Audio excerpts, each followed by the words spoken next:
Hi, ABEC staff. Hope everybody's having a great day. Last I looked outside, it was snowing again, so hopefully these April snows bring some May flowers. I'm not going to go through this whole presentation that we talked about in staff meeting at 11 this morning that had 100 folks in it.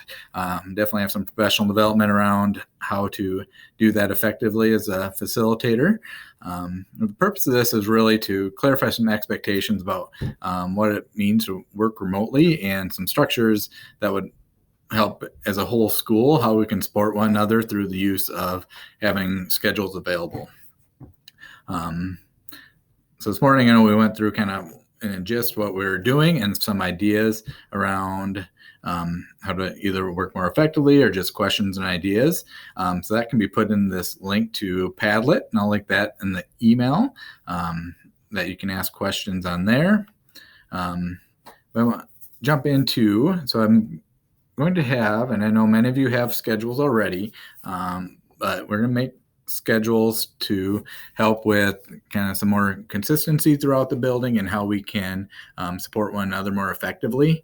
And so Lisa made a spreadsheet that will be getting shared out with everybody. So and here's the main office one. So they all look like this, but have classroom teams or, social workers, things like that on the main heading.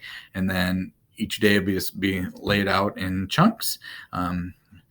So you definitely put in like the meetings, things like that on there, and then it might chunk into when you prioritize, you're looking on either developing content, so it might be the reading the books, the things for the classroom, and then any professional development.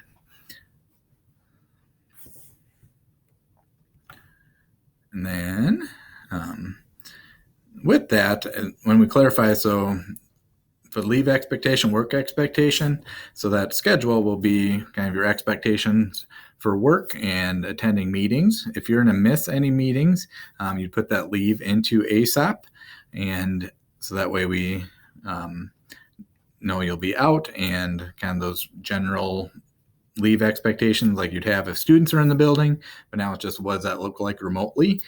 So basically what it looks like remotely is you'd be working whatever your hours are. So if it's 7:30 to 3 or 7:30 to 3:30, you'll have your schedule.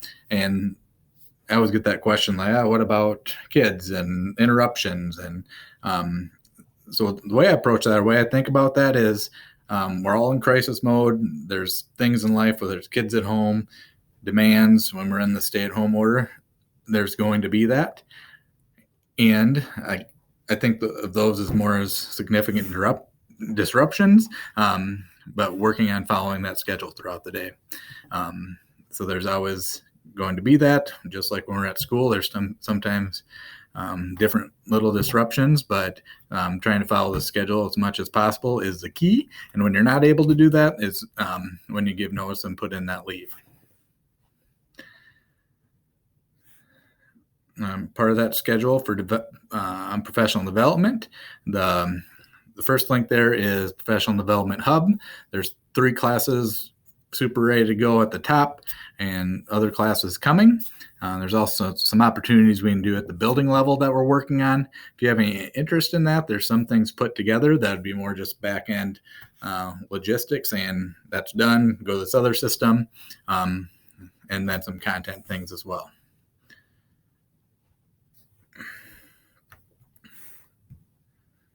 So, in a nutshell, I tried to be concise for a shorter video here.